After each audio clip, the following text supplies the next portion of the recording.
O diabo sabe o que pensamos? Muita gente acredita nisso, mas nós precisamos esclarecer alguma coisa aqui, muitas coisas, aliás, muito importantes.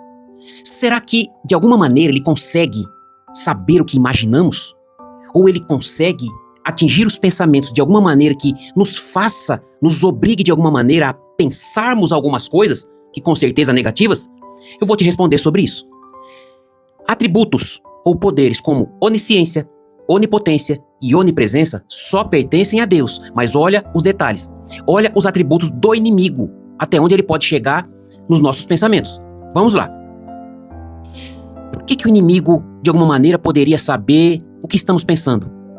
Porque o diabo, ele tem, será que algum poder de penetrar em nossa mente, penetrar em nosso corpo e saber o que pensamos?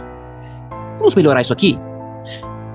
O diabo, ele não é Deus, ele é criatura, ele foi formado, ele não existia, mas Deus já existia. Deus não existe, ele é, sempre, na eternidade do passado, presente e futuro.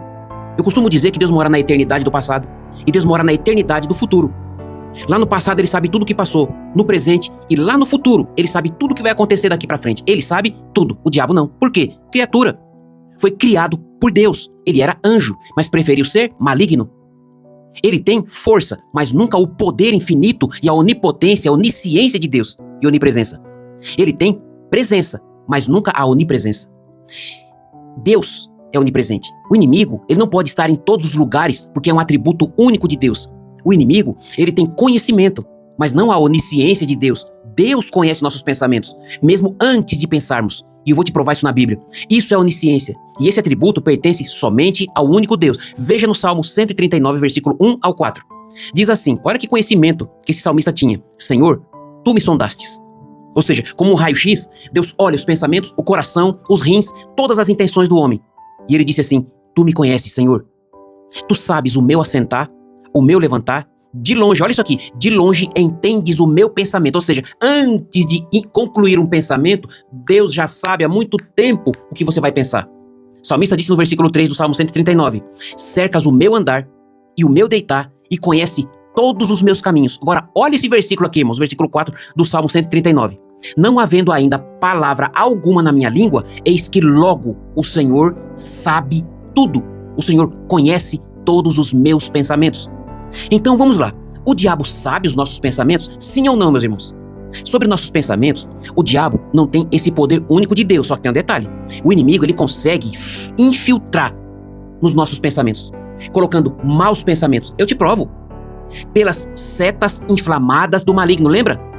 Setas inflamadas que ele lança sobre as pessoas, na mente.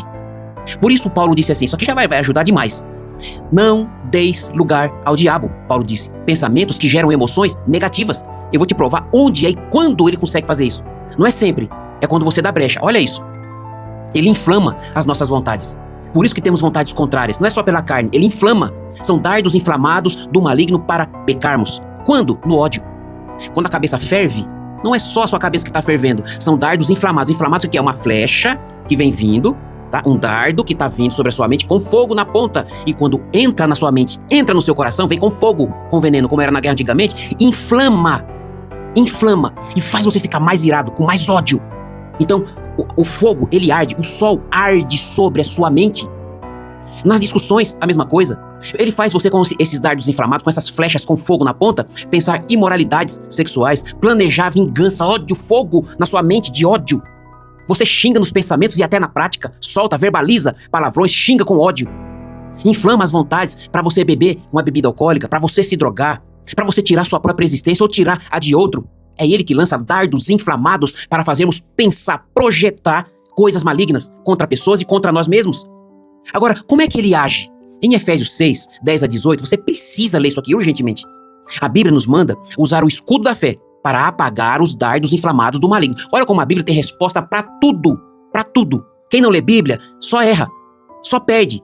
E a Bíblia também diz, nesses versículos de Efésios 6, 10 ao 18, sobre o capacete da salvação, para usar o capacete da salvação, porque capacete é vigilância que protege. Não é você pegar o capacete de uma moto, né, ou de uma armadura que tem por aí em algum lugar e colocar na cabeça. Não é isso, irmãos. É a vigilância.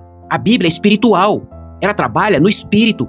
para poder fazer com que a sua mente vença o mal, pelo Espírito, por Deus, pelo Espírito Santo, que nos convence do pecado, da justiça e do juízo. Então o capacete protege o quê? Os olhos para não ver coisa errada. O capacete protege do quê? Os ouvidos para não ouvir coisa errada. O capacete também protege nossa boca para não falarmos coisas erradas. Então entenda, lembre que o inimigo ele entrou nos pensamentos de Jesus lá no deserto, quando Jesus jejuou 40 dias e 40 noites, mostrando todos os reinos do mundo e oferecendo vantagens para Jesus para que ele fosse governante do mundo. Só que o diabo é mentiroso, ele não tem nada e ele quis oferecer para Jesus, só que ele entrou na mente de Jesus. Em certos momentos, Deus permite muitas vezes a luta espiritual em um santo homem de Deus, como Paulo também enfrentou isso, e tantos outros.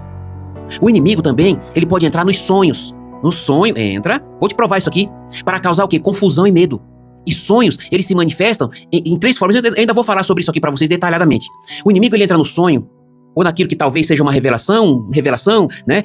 Existe revelação de Deus no sonho. Existe sonhos da mente, uma barriga cheia, ou um pesadelo, ou um sonho, é coisa da mente, psicológico. E também existe sonhos do maligno. Ele infiltra no sonho e ele consegue trazer para você ficar o quê? Confuso.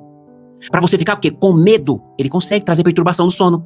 Por isso, precisamos cercar nossa mente na oração quando deitamos a nossa cabeça no travesseiro. Claro que antes a gente vai orar antes de ajoelhar diante de Deus, mas quando deitar a cabeça sobre o travesseiro, peça para Jesus te cobrir com o sangue dele, proteger a sua mente, proteger tua cama, proteger a sua mente de todos os seus sonhos. Um dia a gente fala sobre isso. Então vamos lá. Respondendo ao comentário para terminar. O inimigo não tem poder de saber os nossos pensamentos, porque ele é criatura, ele não é onisciente. Mas ele pode infiltrar, inflamar os pensamentos, emoções, desejos, vontades para nos fazer pecar. Qual que é a solução? Vigiar com o capacete da salvação, vigiando o que pensa, o que ouve, o que você vê, o que você fala, que são os dardos inflamados do maligno que vem para ferver, fazer você errar, você pecar. Se essa explicação te ajudou em alguma coisa, comente. Só Deus sabe os nossos pensamentos. E me diga de onde você está nos assistindo. Quero saber dos irmãos, mudando um pouquinho o assunto, quero saber dos irmãos sobre um jejum que eu quero fazer sobre a nossa nação.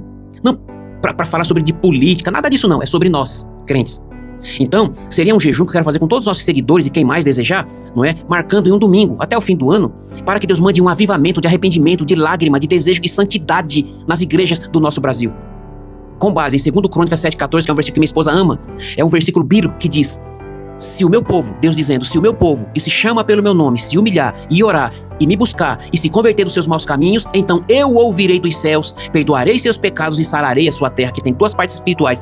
Aliás, a parte espiritual é perdoarei seus pecados e entra agora no lado da nação, no físico, no governo, não é? Sararei a sua terra, porque Deus vai entrar com provisão. Então, para Deus guiar os nossos líderes evangélicos a se prostrarem diante de Deus, para conscientizar o povo, a sua igreja, o seu povo, ao arrependimento, para Deus curar a nossa nação. Comente nos comentários. Deus em Cristo te abençoe.